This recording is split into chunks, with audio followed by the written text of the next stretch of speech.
Amém, irmãos? Boa noite a todos. Que a graça de Cristo se faça presente em nossa igreja na noite de hoje. Amém? Meus irmãos, na semana passada eu preguei para vocês, e se você estava presente aqui na noite passada, você viu duas coisas acontecerem ao mesmo tempo. Primeiro foi minha promessa dada e promessa cumprida. Sim, hoje eu vim com a minha gravata vermelha. E se eu soubesse que ao falar isso viriam tantas ofertas de gravata, a gente tinha feito uma lista melhor, né? Ir para o seminário não é fácil, porque quando você vai para o seminário e você fica no alojamento, não volta para a sua cidade, você é obrigado a escolher ou procurar uma igreja na região para que você possa servir. E a gente foi muito agraciado por Deus de que não só a segunda igreja solicitou que nós voltássemos todo final de semana para servir lá, como a terceira igreja também nos estendeu essa oportunidade. Só que junto vem alguns desafios, porque você tem que ter uma casa montada lá, uma casa montada aqui. Tem que ter uma cozinha lá, uma cozinha aqui, uma sala lá, uma sala aqui, um lugar para estudar lá, um lugar para estudar aqui. Então, se a boa vontade tocar no coração dos irmãos, tem uma lista completa aqui, além de gravatas, para poder passar para vocês. Mas Deus é bom, e Deus é bom o tempo todo, Ele vai continuar abençoando muito a nossa vida. Graças a Deus Ele vem abençoando bastante. A segunda coisa que você presenciou, e eu só me dei conta dela lá na parte da comunhão, lá atrás na igreja, tomando cafezinho e suco, é que eu passei a pregação inteira do domingo passado falando que Ruth era amonita e não moabita.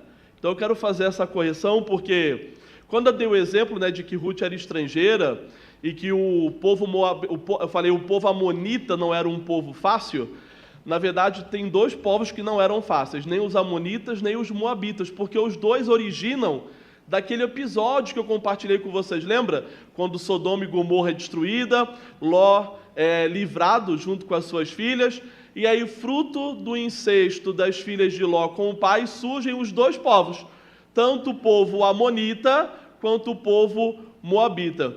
E aí, como eu descobri que vocês vinham estudando o livro de Ruth na escola dominical, eu falei, eu acho bom fazer essa correção, porque quando você prega com mais constâncias, gafes como essa são muito comuns. E agora, como seminarista pregando domingo aqui, domingo na segunda igreja, a obrigação de vocês, como congregação, é ajudar a gente como seminarista, viu? Então, como que você faz isso? Sejam crentes bereanos. O que é crente bereano? É aquele que o seminarista fala e você confere na palavra, porque na hora da comunhão você vai lá e fala para o seminarista, ó, tem que estudar mais. Ruth não era amonita, Ruth era moabita. Eu não lembro quem foi o irmão que me procurou para falar isso, mas eu quero agradecer a ele, porque me fez voltar para o texto e perceber o engano. E na noite de hoje, eu quero começar fazendo uma ilustração para você entender sobre o nosso texto dessa noite. E a ilustração é, os mais novos não vão lembrar disso, mas quem tem 40 ou mais aí, com certeza, já passou pela situação de estar em casa e ter uma televisão com uma antena não muito confiável, e aí, bem na hora que você quer assistir o programa que você mais gosta, e geralmente pela nossa idade, ou era o Fantástico, ou era o Topa Tudo por Dinheiro, era o que tinha para assistir, né?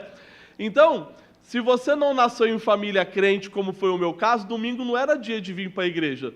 Domingo era dia de assistir Globo ou assistir SBT. E na televisão antiga era assim. Bem na hora que você queria assistir o programa que você mais gostava, parece que o sinal caía, era só chiado, o sinal não chegava, a pessoa não aparecia. E aí sempre tinha aquela receitinha dos antigos. Não sei se na sua casa era assim, mas dizia que colocar... Ah lá, já vi alguém falando pro lado. Colocar bombril na ponta da antena melhorava o sinal, não é? Ó, o pessoal tá rindo e olhando pro lado, só tá entregando a idade do irmão que tá aí, né? O povo não é fácil, né? E aí você tinha que colocar o bombril na beirada, na pontinha da antena para melhorar o sinal. Ou então, na melhor das hipóteses, subia um no telhado e ficava um embaixo, gritando para ver se girando a antena melhorava alguma coisa. O tempo vai passando, Deus abençoa a família, e aí um dia essa família troca essa TV e coloca lá, por exemplo, uma TV a cabo, uma TV por satélite. O sinal é muito melhor. O sinal é constante. O sinal parece que você está dentro do programa de TV assistindo aquilo ao vivo. É difícil pensar como seria antes, depois que você vive essa experiência. Pois é, meus irmãos, isso pode parecer muito do nosso cotidiano, né? Mas essa metáfora, ela conversa muito bem com o texto que a gente vai estudar junto hoje. E vocês já me viram fazer uma pregação aqui temática? Vocês já me viram fazer uma pregação de um único versículo? Hoje a gente vai juntos se aventurar por uma pregação de um capítulo inteiro. Uma pregação 100% expositiva de um capítulo do começo ao final. Então eu vou pedir para você abrir tua Bíblia no livro de 1 Samuel, capítulo 3. Primeiro livro de Samuel, 1 Samuel, capítulo 3.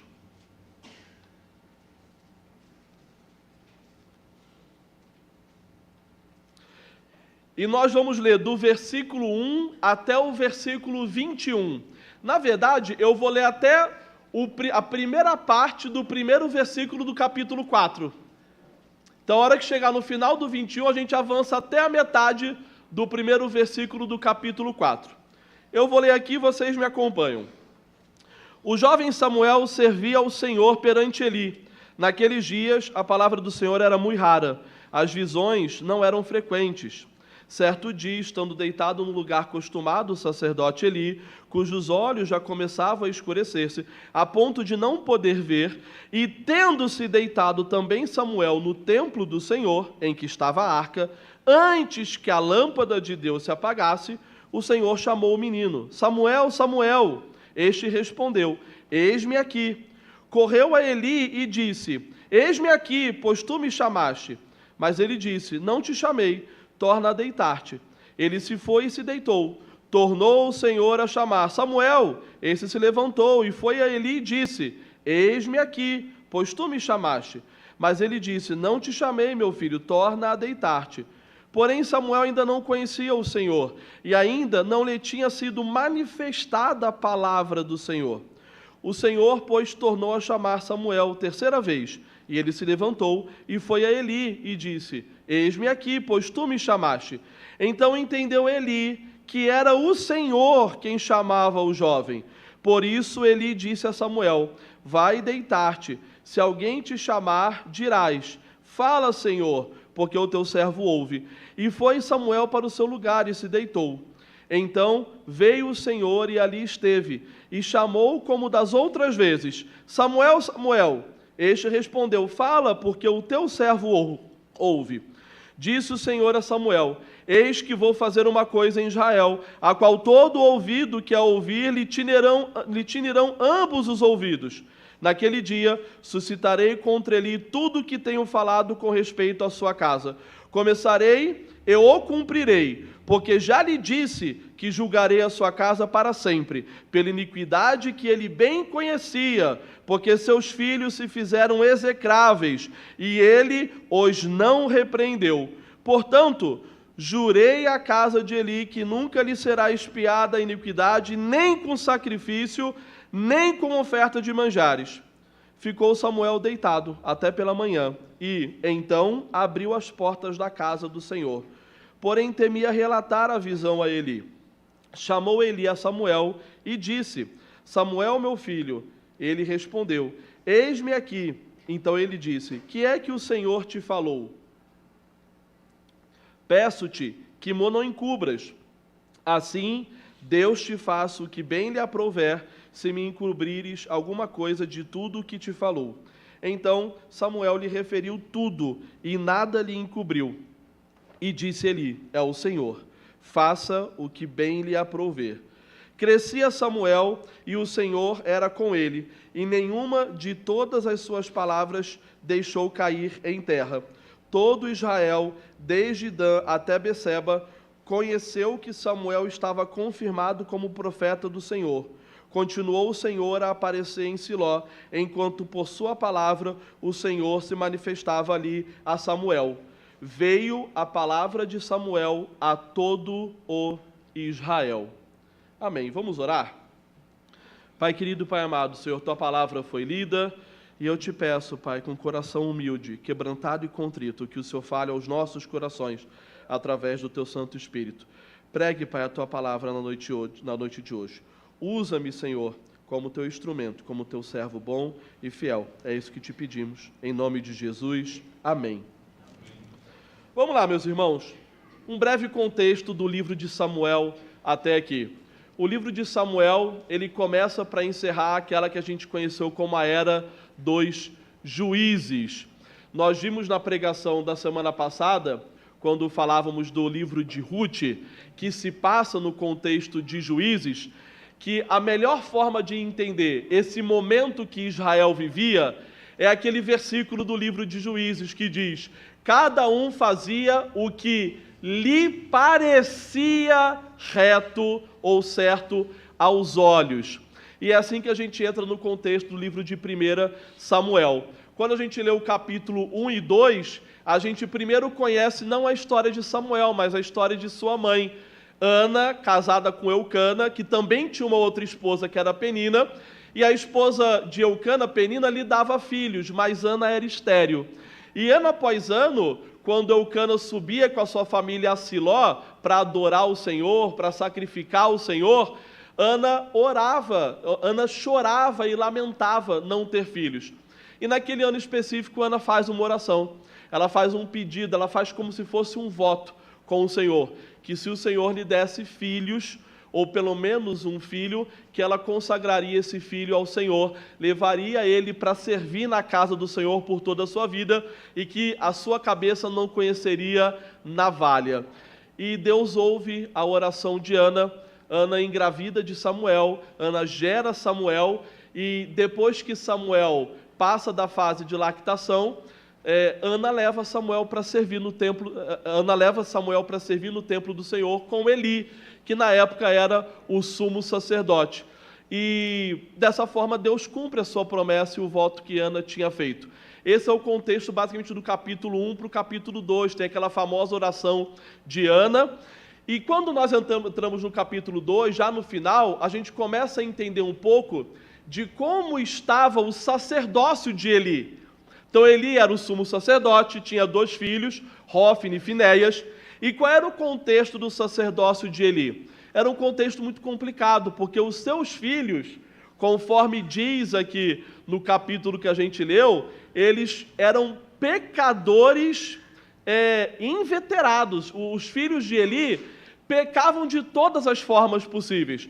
Os filhos de Eli pecavam no cumprimento do sacerdócio, eles pecavam roubando da oferta do Senhor, eles tinham pecados sexuais sérios, porque eles se deitavam com as mulheres que serviam na entrada do tabernáculo.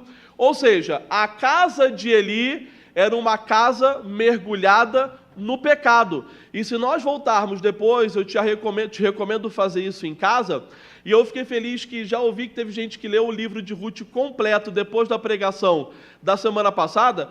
Volta para ler o capítulo 2 e você vai entender que Deus já havia trazido uma profecia sobre a casa de Eli. Deus já havia usado um homem para trazer esse juízo profetizado sobre não só Eli, mas a sua casa e a sua descendência.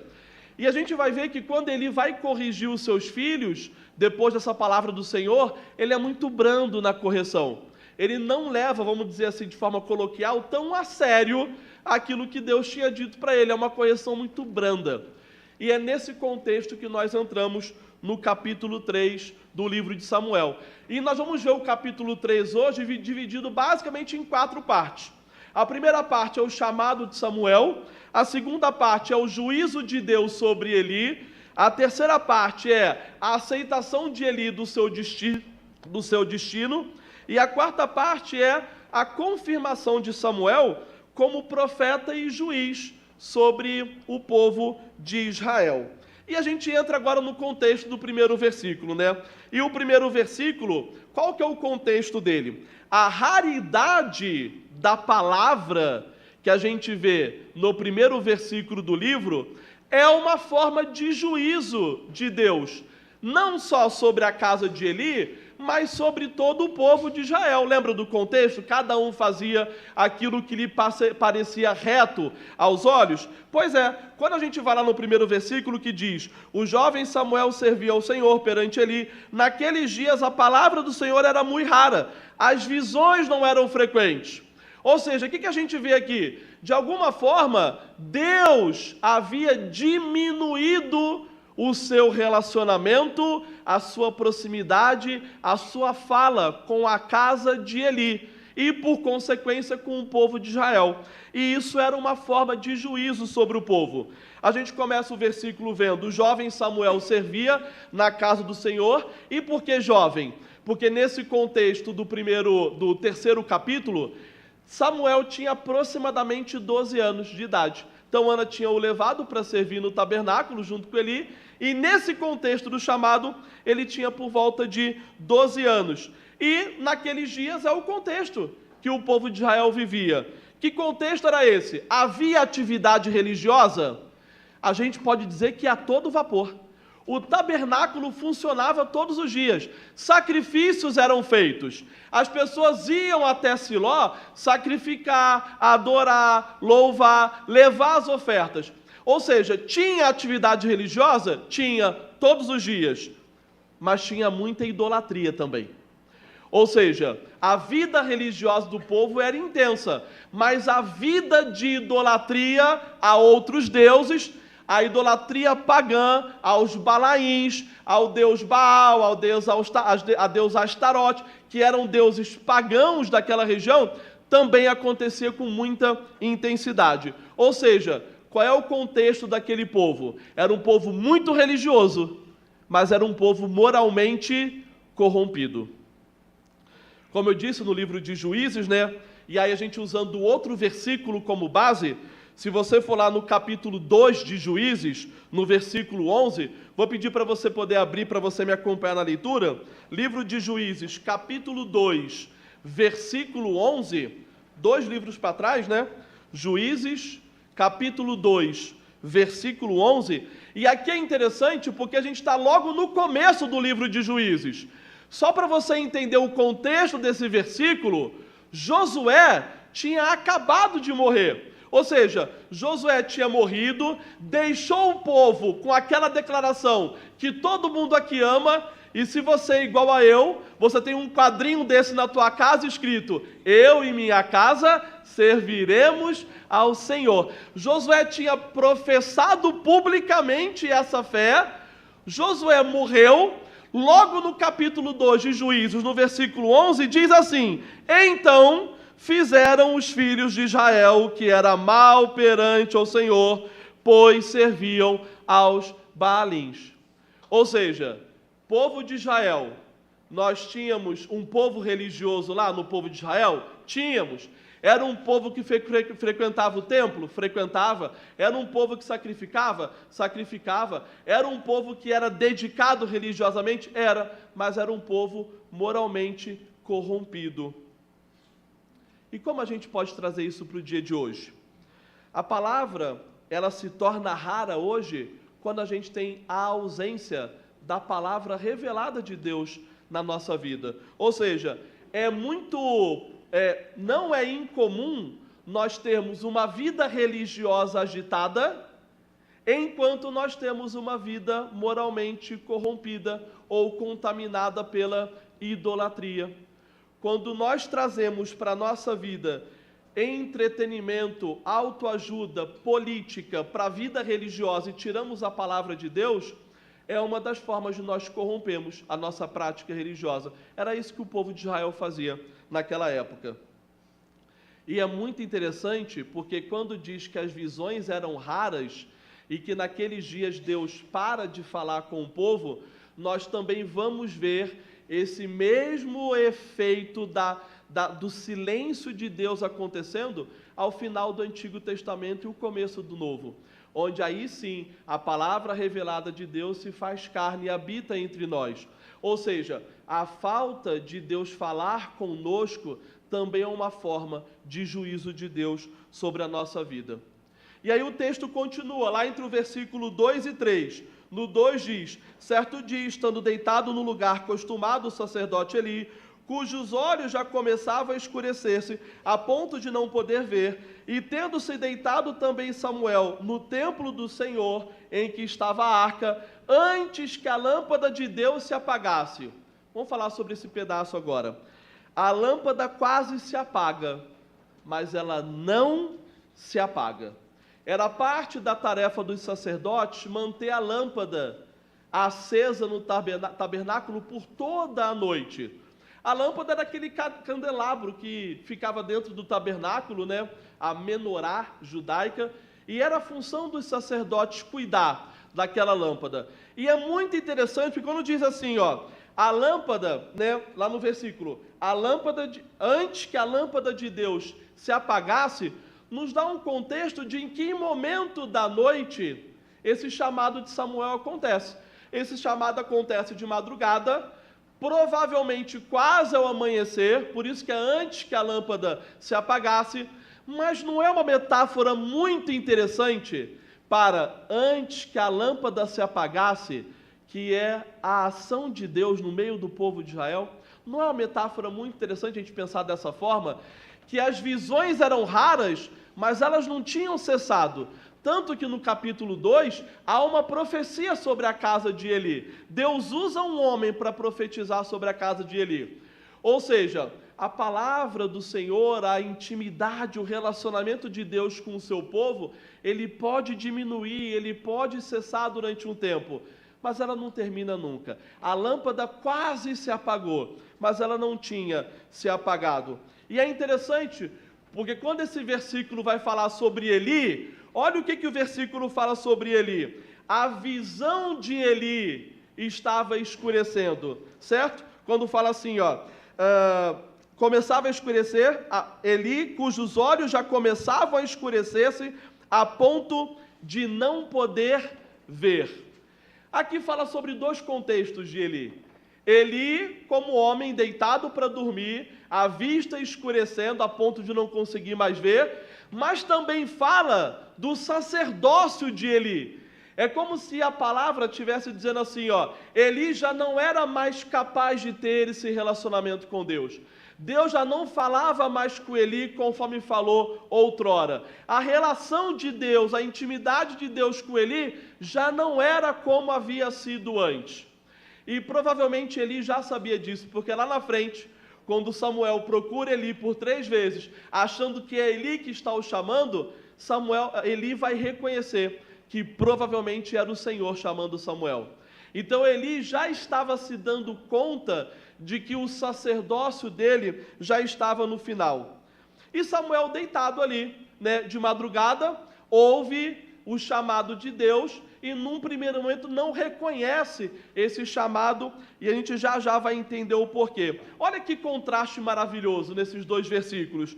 Eli, cego, a vista escurecendo, sem conseguir ouvir o Senhor, sem intimidade com Deus, o seu sacerdócio recebendo um juízo divino, mas onde Samuel dormia, que o texto fala, o texto diz assim, ó, tendo-se deitado também Samuel, lá no versículo 3, no templo do Senhor em que estava a arca. Enquanto Eli deitava no local de costume, o texto nos mostra um Samuel dormindo aonde? Dentro do templo. Onde? Próximo da arca, ou seja, próximo da intimidade com o Senhor. A gente vai lembrar que a arca ficava dentro do Santo dos Santos, ou do Santíssimo, e lá só era autorizado entrar o sumo sacerdote uma vez no ano, no dia de Yom Kippur, para fazer a expiação pelos pecados do povo, onde ele aspergia o sangue no propiciatório, que era a tampa da arca da aliança. O texto não nos deixa claro se Samuel dormia dentro dos santos dos santos. Nós vamos encontrar alguns teólogos que vão nessa direção, que eles vão dizer que o amor de Deus por Samuel era tamanho, que Samuel de alguma forma dormia dentro do santo dos santos, sem sofrer juízo de Deus por isso. Agora, uma coisa o texto deixa claro para a gente: Samuel dormia dentro do tabernáculo onde estava a arca. Samuel dormia onde a glória de Deus descia. Samuel dormia onde Deus habitava. Não um contraste muito bonito para a gente? Enquanto o sacerdócio de Eli terminava, Samuel buscava cada vez mais relacionamento com o Senhor. E é interessante como Deus frequentemente recomeça o seu relacionamento ou reinicia a sua forma de relacionar com a criação, levantando pessoas muito improváveis e pessoas jovens. Se nós pegarmos a palavra para estudar, a gente vai lembrar que lá na frente a gente vai conhecer o rei Josias. E o rei Josias é levantado para fazer uma reforma em Israel com 8 anos. A gente vai lembrar que José, no Egito, tinha 17 anos naquele contexto. A gente vai lembrar que Davi, Jeremias, Timóteo, apesar de não ter a sua idade revelada na época do chamado, também eram jovens. Vamos ter cartas de Paulo para Timóteo, estimulando Timóteo a perseverar na fé, apesar do receio dele de ser avaliado pela sua pouca idade. Frequentemente, Deus levanta pessoas improváveis, pessoas jovens, pessoas que nós, de repente, não levantaríamos para fazer uma reforma espiritual, para exortar, para admoestar o povo, para pregar e dar testemunho da tua palavra. A verdade, meus irmãos, é que quando líderes falham, ou como igrejas como a nossa falham, e nós estamos muito passíveis disso, é muito fácil para uma congregação como essa, cheia, e com pessoas fiéis, e com cristãos verdadeiros, também é fácil para a gente falhar e pecar contra o Senhor. A verdade é que quando isso acontece, Deus não abandona o seu povo. Deus tem um povo que é a sua igreja invisível, os seus eleitos, separados antes da fundação do mundo. E Deus não vai abandonar esse povo. A gente vai lembrar que quando Elias é perseguido por Jezabel, Deus fala para ele, há um remanescente fiel em Israel, separado. Eu separei 7.000 daqueles que não se curvaram perante a idolatria. Então Deus preserva o seu povo. E muitas vezes Deus usa aqueles mais improváveis, aqueles mais jovens, aqueles ainda não 100% formados, para exortar e admoestar seu povo, para pregar a sua palavra. E o texto continua, quando a gente vai lá para o versículo 4 a 6, a gente vai presenciar o chamado eficaz de Samuel. Deus busca, repete e ensina a Samuel a como ouvi-lo. E a gente começa o versículo 4 dessa forma: o Senhor chamou o menino. Não é fantástico como a palavra de Deus faz questão de enfatizar a pouca idade de Samuel? E o Senhor chamou o menino. É assim que a gente abre o versículo 4. Este respondeu, eis-me aqui. Chamou o menino, Samuel, Samuel. Este respondeu, eis-me aqui. E correu para Eli. E aqui tem um outro ponto bem interessante nesse versículo, porque quando Deus chama Samuel, Deus chama Samuel assim, ó, Samuel, Samuel. E essa é uma linguagem que a gente vai encontrar no texto bíblico, em outras passagens e em outros chamados. Se você for lá para Gênesis 22, depois você verifica em casa, Abraão é chamado como? Abraão, Abraão.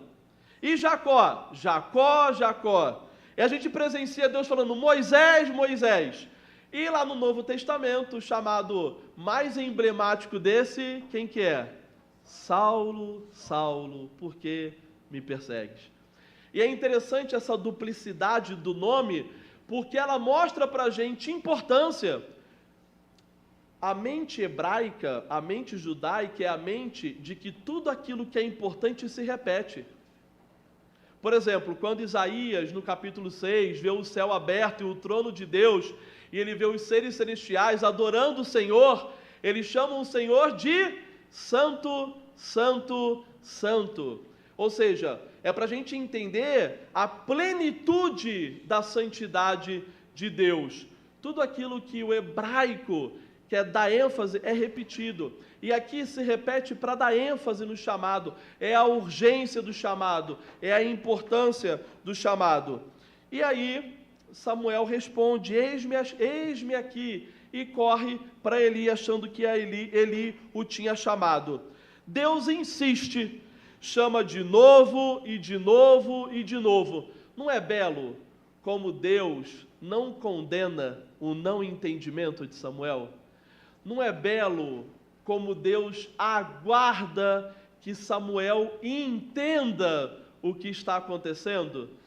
Não é belo que Deus volta e chama pela segunda, e chama pela terceira, e chama pela quarta? Faz uma reflexão na tua vida. Quantos de nós não estaríamos aqui se Deus tivesse nos chamado uma vez só? Quantos de nós não estaríamos em outro lugar, fazendo outras coisas, pecando contra Deus, se Deus tivesse te chamado 2 vezes? Ou 3? Ou 4? E aqui é a beleza do chamado de Deus. A graça irresistível de Deus se revela nesse versículo. A gente pode resistir durante um tempo, a gente pode não ouvir durante um tempo, a gente pode não entender durante um tempo, mas Deus nos chama de novo, e de novo, e de novo, até que a graça de Deus nos alcance. E Deus usa o meio que for para isso acontecer. Eu não sei quem Deus usou para trazer você até aqui, mas aqui Deus vai usar um sacerdote em decadência. Aqui Deus vai usar um sacerdote em pecado. Aqui Deus vai usar um sacerdote cujo o juízo dele já havia sido proclamado, profetizado sobre a vida de Eli. Mas ainda assim, Deus vai usar Eli para mostrar para Samuel que é Deus que está chamando ele. Deus usa o meio que for para falar com o seu povo. E Deus, quando fala com o seu povo, e quando esse chamado é um chamado eficaz, a graça irresistível nos alcança. E quando ela nos alcança, a gente vem e senta em bancos como esse, num dia como hoje, nesse horário, para ouvir a palavra de Deus ser pregada. E nós continuamos para o versículo 7 a 10, é quando o chamado de Deus vai se repetindo na vida de Samuel. Para ouvir a Deus é necessário ter relacionamento e intimidade com Ele. Se nós formos lá no versículo 7, a palavra nos diz: porém Samuel ainda não conhecia o Senhor, e ainda não lhe tinha sido manifestada a palavra do Senhor. E nesse versículo, quando diz que Samuel não conhecia o Senhor, é interessante porque no capítulo 2, que é o anterior, vai dizer que os filhos de Eli também não conheciam o Senhor. A palavra no texto original usada aqui no hebraico, tanto para Samuel não conhecia, quanto os filhos de Eli não conheciam o Senhor, é a mesma palavra. Só que a gente está frente aqui a 2 situações muito diferentes. Porque Samuel ainda não conhecia o Senhor, ou a palavra do Senhor, por uma questão de idade e maturidade espiritual. Samuel estava aprendendo a andar nos caminhos do Senhor. Os filhos de Eli não conheciam o Senhor porque pecavam contra o Senhor. Porque sim, tinham conhecido o Senhor, mas tinham rejeitado a graça do Senhor sobre a vida deles. O jeito de conhecer ou não conhecer é diferente. A forma com a qual os filhos de Eli pecaram contra o Senhor gerou esse desconhecimento da obra de Deus na vida deles. Para Samuel era só uma questão de tempo e aprendizado. Samuel caminhava nos caminhos do Senhor. E a gente percebe que é perfeitamente possível servir na casa de Deus sem conhecer a Deus. É perfeitamente vir para cá todo domingo, ouvir a palavra de Deus e não conhecer a Deus. É perfeitamente possível louvar, pregar, servir, sem de fato conhecer a Deus. Essa é a lição que os filhos de Eli deixam para nós. É possível ser sacerdote do Deus Altíssimo e não conhecer o Deus Altíssimo. E aqui Samuel cresce em idade, mas também cresce em conhecimento de Deus, cresce no conhecimento da palavra de Deus, cresce reconhecendo como ouvir quando Deus fala. E na terceira vez que Deus chama Samuel, e Samuel corre para ele, lá no versículo 8, me acompanhei. O Senhor, pois, tornou a chamar a Samuel terceira vez, e ele se levantou e foi a ele e disse: Eis-me aqui, pois tu me chamaste.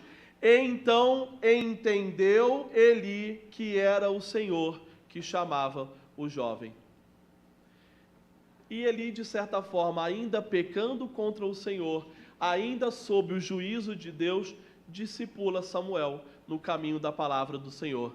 Mais uma vez, Deus muitas vezes usa as pessoas mais improváveis para nos levar cada vez mais próximos a Ele.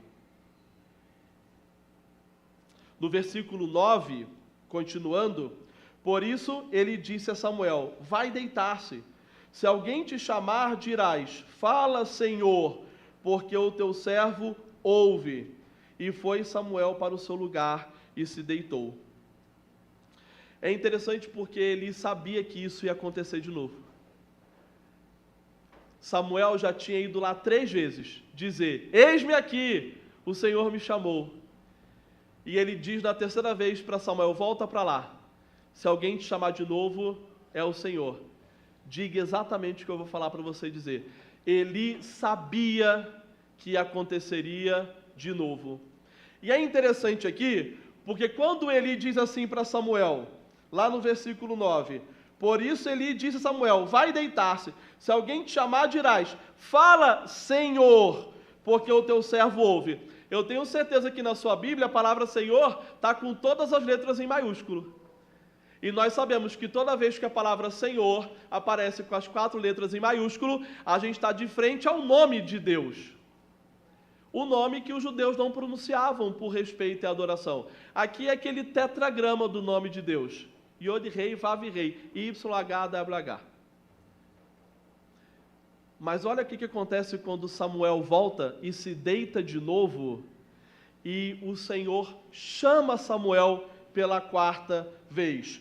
Continuando no texto, lá no versículo 10. Então veio o Senhor e ali esteve, e o chamou como das outras vezes: Samuel, Samuel. Este respondeu: fala, porque o teu servo ouve.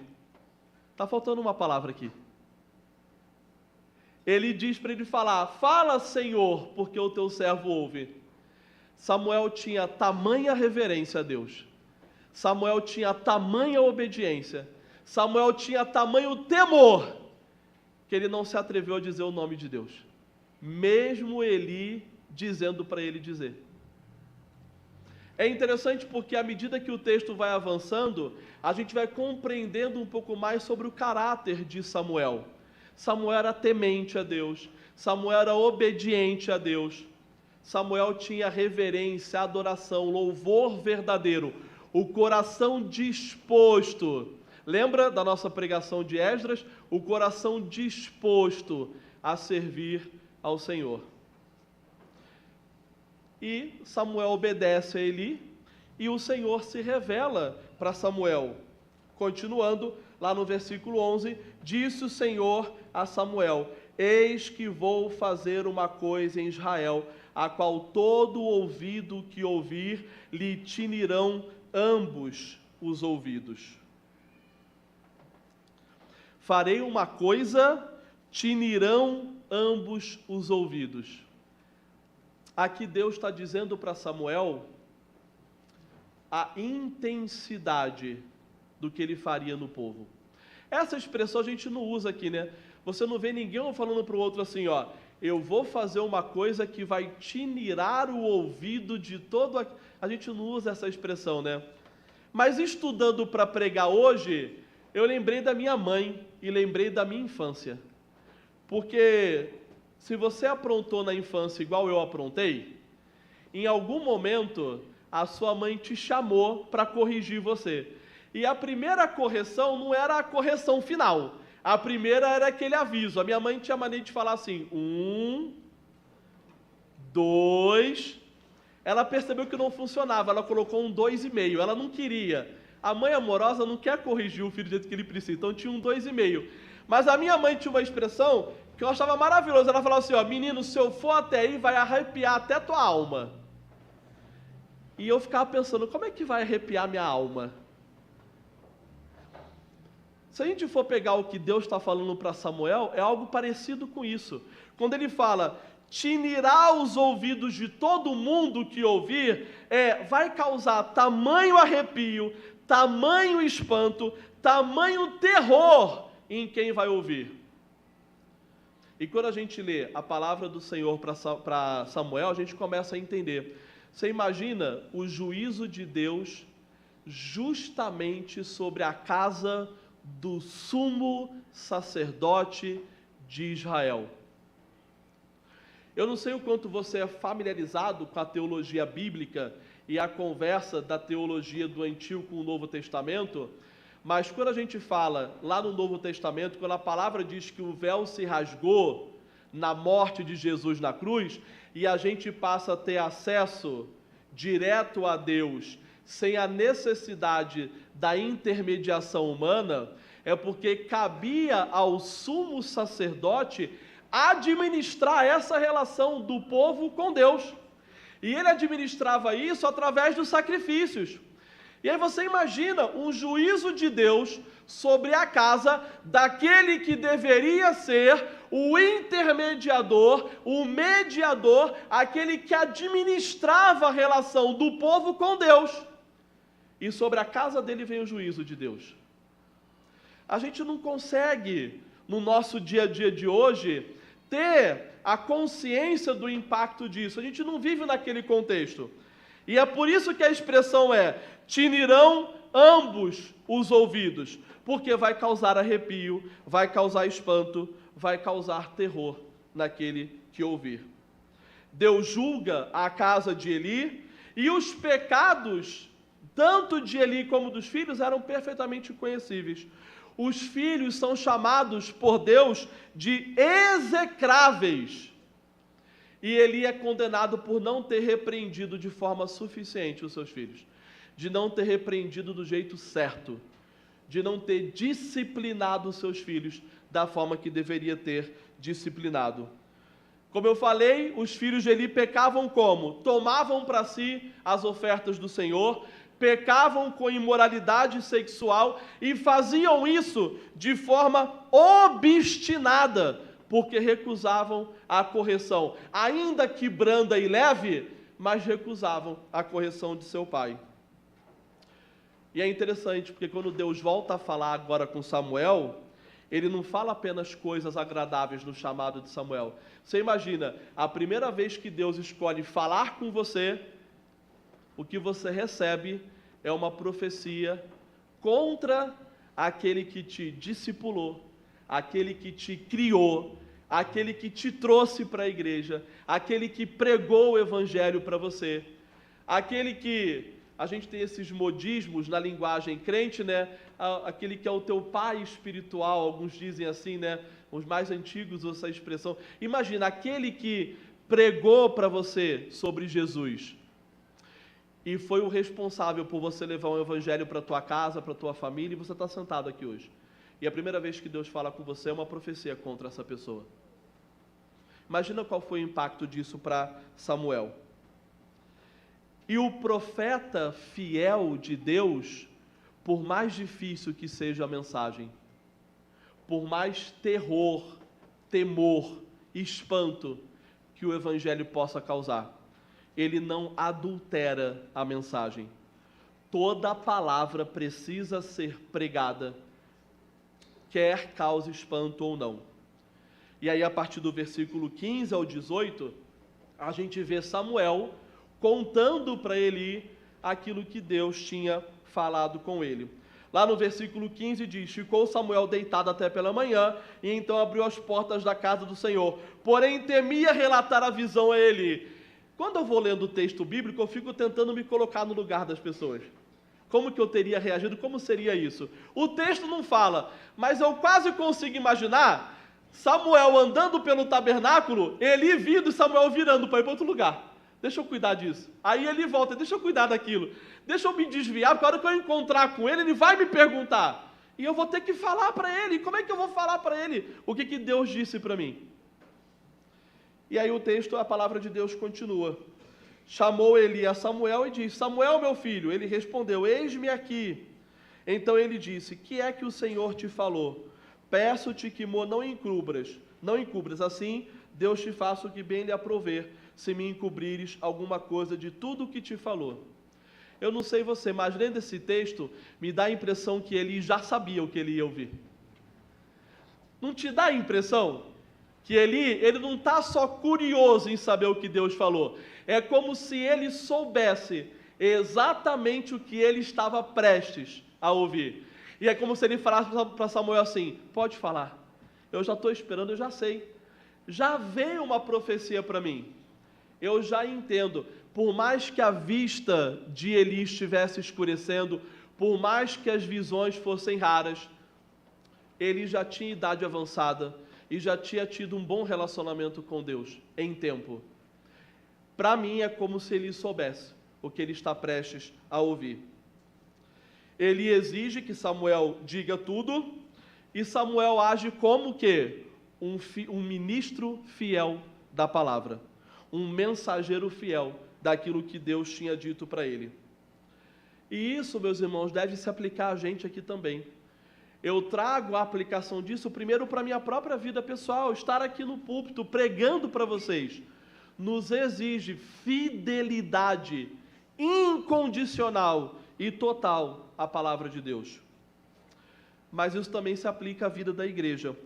Uma congregação saudável é aquela que não espera só conforto da pregação, que não espera só o elogio da pregação.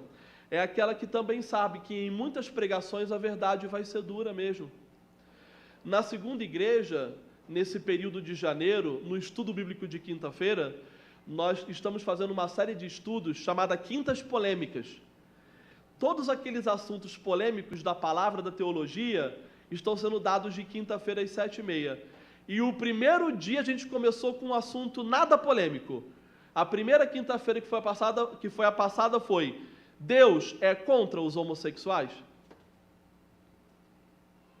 Eu acho que essa é uma quinta bem polêmica.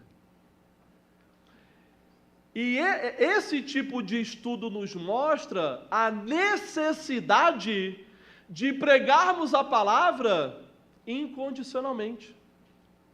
A palavra nos orienta quanto a esse tema. E nos orienta quanto a todos os temas, sejam eles difíceis ou não. Quem nos constrange é o Evangelho. Ele nos constrange mesmo, porque ele é a verdade. E a verdade muitas vezes nos constrange. Essa não era a pregação de Jesus? A gente sempre lembra das lições amorosas de Jesus. Mas a primeira pregação de Jesus foi uma pregação sobre arrependimento. O reino está próximo. Arrependei-vos. Mas muitas vezes a gente sai por aí pregando só a primeira parte. O reino de Deus está próximo. O reino de Deus está próximo. Mas nós nos esquecemos de pregar a parte tão importante quanto, que é arrependei-vos. Arrependei-vos. Essa é a parte mais difícil. Porque estamos todos em pecado. Porque pecamos todos os dias. Porque pecamos hoje. Porque estamos pecando agora. Arrependei-vos. Ou seja, a mensagem do Evangelho nem sempre é a mensagem fácil, e Samuel está descobrindo isso nesse momento. Que parte do nosso papel, enquanto cristãos, é pregarmos a verdade, custe o que custar, doe quem doer. Doe a quem doer. A cruz de Cristo é o lugar onde o juízo e a misericórdia se encontram. O nosso papel é pregar a palavra. E se a pregação da palavra que nós estamos fazendo, para quem está ouvindo, parece juízo, no momento em que essa pessoa ouve o chamado, se arrepende dos seus pecados e confessa Jesus como seu único e suficiente Salvador, naquela mesma cruz onde desce o juízo de Deus sobre Jesus, também desce a misericórdia de Deus sobre o seu povo. Na cruz, o juízo e a misericórdia se encontram. E nós continuamos lá no versículo 19. Crescia Samuel e o Senhor era com ele, e nenhuma de todas as suas palavras deixou cair por terra, cair em terra. Todo Israel, desde Dan até Berseba, conheceu que Samuel estava confirmado como profeta do Senhor.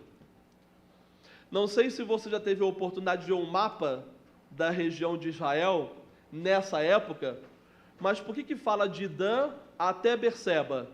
Porque Dan era a fronteira do norte, Berseba era a fronteira do sul. Então, quando diz que Samuel estava confirmado de Dan até Berseba, o texto nos diz que todo o povo de Israel conheceu Samuel como profeta. Ele foi confirmado como profeta de Deus, não só como profeta, mas como juiz, até que o primeiro rei de Israel fosse devidamente ungido. E aí é interessante que o texto diz assim, o Senhor se manifestava pela palavra do Senhor. Lembra que antes as visões eram raras? Lembra que antes a visão de Eli estava escurecendo? Lembra que antes Deus havia parado de falar? Agora, através de Samuel, a gente vê o seguinte, que o Senhor se manifestava. Lá no versículo 21. Continuou o Senhor a aparecer em Siló, enquanto por sua palavra o Senhor se manifestava ali a Samuel. E a partir dali nós temos uma nova era no povo de Israel sendo inaugurada. Aquele momento em que nós temos um profeta do Senhor de forma permanente ali em Israel, atuando como profeta, atuando como juiz sobre o povo. É um sinal de graça para a igreja quando a palavra do Senhor é pregada de forma contínua. É um sinal de graça sobre a igreja. Aliás, a pregação da palavra é um meio de graça de Deus para conosco. Deus comunica graça para o seu povo. E por que para a gente é importante que Deus comunique graça para a gente? É importante porque nos fortalece contra o pecado. É importante porque fortalece a nossa fé. É importante porque gera intimidade com Deus, relacionamento com Deus. Uma vez a gente estava no estudo bíblico lá em casa, a gente faz toda sexta-feira à noite para a família. E alguém perguntou assim, como a gente faz para reconhecer que Deus está falando com a gente? Porque aqui, Deus falou com Samuel de forma audível. E a gente vai ver já já que hoje Deus não fala mais assim de forma audível. Deus escolheu uma forma muito melhor de falar com a gente. Mas eu achei interessante a pergunta da pessoa, como que a gente faz para reconhecer Deus falando com a gente? E eu tinha visto essa metáfora e eu achei ela maravilhosa. É a metáfora da ligação. Eu sei que hoje em dia a gente quase não faz mais ligações, tudo é na base do Zap Zap, né? Mas é engraçado que numa era de golpes, quando alguém te chama no Zap Zap pedindo aquele Pix com urgência às 11h30 da noite, a primeira coisa que você faz antes de mandar é o quê? Liga para a pessoa, não é isso? Se você foi bem treinado para não cair em golpe. Por que você liga para a pessoa? Porque quando alguém que você conhece bem e está com você no telefone, você não precisa nem perguntar o nome da pessoa. Pela intimidade, pelo relacionamento, quando essa pessoa te liga e você não viu o número dela e você fala alô, e ela começa a falar com você, você reconhece a voz daquelas pessoas com quem você tem intimidade e nutre relacionamento. E os meios de graça de Deus são forma de nós aumentarmos a nossa intimidade com Deus. A ceia do Senhor é uma forma de nós aumentarmos ainda mais a nossa intimidade com Deus. A pregação da palavra é um meio de graça e aumenta a nossa intimidade com Deus. E aí nós temos o último versículo, que é aquele primeiro versículozinho do capítulo 4, a parte A do versículo 1, que é: veio a palavra de Samuel a todo Israel. Ou seja, a partir daqui, Samuel está consolidado como profeta e juiz de Israel. E Deus passa a falar constantemente com Samuel. O que é esse crescimento que Samuel está passando agora? Agora não é de idade, ele tem 12 anos. Mas o que é esse crescimento que Samuel está passando? É o crescimento espiritual. de Samuel. É um crescimento que a gente vai ser exortado por Pedro a viver lá na primeira carta de Pedro. Abre tua Bíblia, 1 Pedro capítulo 2, versículo 2.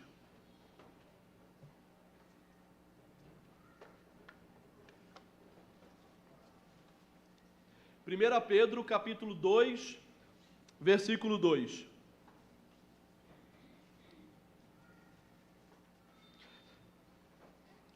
Pedro capítulo 2, versículo 2. A palavra de Deus diz assim: desejai ardentemente, como crianças recém-nascidas, o genuíno leite espiritual, para que por ele vos seja dado crescimento para salvação. Só quem já viu um bebê que está em fase de amamentação com fome entende esse versículo. Porque você entende a primeira parte, desejai ardentemente. Um bebezinho com fome, imagina um bebezinho com fome na congregação nesse momento. Era impossível estar pregando aqui. Todos ouviriam ele, porque ele desejaria ardentemente o alimento físico. E aqui Pedro está nos dizendo, deseje com a mesma intensidade e ardência o alimento espiritual. E o que é o alimento espiritual? A palavra de Deus. A palavra de Deus é o nosso alimento espiritual. Só que aí, meus irmãos, Samuel era temente a Deus? Era. Samuel era um bom servo? Era. Samuel era um bom profeta? Era. Samuel foi um bom ministro, fiel à palavra, pregando para ele? Era. Mas Samuel, assim como nós, Samuel era insuficiente. O que no final desse capítulo fica para a gente é que, apesar de todo o temor, apesar de toda a obediência, apesar de toda a fidelidade à palavra, nós só temos um profeta, um juiz, um sacerdote, um rei, que é suficiente em todos os aspectos. E Israel precisava de um profeta e juiz? Precisava. Deus providenciou um, Samuel, mas ele foi, assim como nós, insuficiente. Então, nós como igreja, também precisamos de um profeta, também precisamos de um juiz, também precisamos de um sacerdote, também precisamos de um rei, só que um que seja suficiente. E esse é o Deus Filho, esse é Jesus, esse é o Verbo encarnado, esse é o alimento espiritual que encarnou e habitou entre nós. Ele é a palavra. E ele continua falando por meio da sua escritura. Ou seja, quando a gente vai lá para o livro de Hebreus, capítulo 1, versículo 1, vai falar sobre Samuel. De que forma? Quando diz que embora Deus outrora tivesse falado por meio dos profetas, e aí ele fala sobre Jesus. Nos dias de hoje, fala por meio do Filho. É muito comum hoje, a gente vê em várias igrejas. Se você ligar a sua televisão, você vai encontrar canais gospels dessa forma. É muito comum encontrar pessoas querendo falar por Deus, profetas querendo falar em nome de Deus, revelações e mais revelações sendo trazidas, ditas serem de Deus. A única revelação que a gente precisa de verdade é a revelação de Cristo Jesus. Ela já veio, ela é suficiente, ela é a nossa palavra revelada, o nosso verdadeiro alimento espiritual. Para a gente fechar a nossa noite, primeiro, precisamos ouvir. Muitas vezes não é Deus que para de falar, somos nós que paramos de ouvir. São os nossos ouvidos e a nossa visão que estão se tapando e se escurecendo. Segundo, temer. Quando Deus fala, nós devemos ter temor. Todos nós queremos o reino de Deus, mas para ter acesso a ele, é necessário que a gente se arrependa dos nossos pecados. Aqui entra o nosso temor a Deus. E por último, obedecer. Uma vez que somos discípulos de Jesus, devemos fazer novos discípulos. devemos ser fiéis ministros da palavra. Devemos pregar a palavra, ainda que ela tinirá ambos os ouvidos de quem a ouvir. O evangelho constrange? Constrange. O evangelho confronta? Confronta. O evangelho dá medo? Dá medo. Mas nós devemos pregá-los. Custe e custar, doe quem doer. A fé verdadeira se expressa pela submissão na prática, assim como Samuel foi submisso. Todas as 4 vezes, eis-me aqui. Nós também devemos ser submissos à palavra de Deus e submissos à revelação dela encarnada, que é o nosso Senhor Jesus. Quem ouve Cristo, necessariamente deve andar como ele andou. E quem recebe a sua palavra, necessariamente deve ajustar sua vida de acordo com ela. Quero convidar vocês, na noite de hoje, a ir embora com essa reflexão. Receber Cristo, receber a sua palavra, necessariamente implica andar como ele andou. Amém? Vamos orar? Pai querido e Pai amado, Senhor, que o Senhor possa continuar falando aos nossos corações, não só nesse restinho da noite de hoje, Pai, mas ao longo de toda a semana. Que Teu Santo Espírito nos ajude, Pai, a diariamente nos arrependermos do nosso pecado. A diariamente, Pai, buscarmos intimidade contigo. A diariamente buscarmos relacionamento contigo através da Tua palavra. Incomode, Pai, ao nosso coração 1, 2, 3, 4 vezes, como o Senhor incomodou a Samuel. Incomode, Pai, o nosso coração. E somos, Pai, muito gratos, porque o Senhor é um Pai amoroso. E o Senhor nos incomoda com tanto carinho e com tanto amor. Que o Senhor possa, Pai, nos trazer de volta para Ti, quando sairmos da linha. Que o Senhor possa nos lembrar, Pai, da obra do nosso Senhor Jesus na cruz. E que devemos andar como Ele andou, quando professamos a fé em nosso Senhor Jesus. Cuida de nossas vidas, cuida de nossa congregação. É isso que te pedimos, louvamos Teu santo nome. Em nome de Jesus, amém.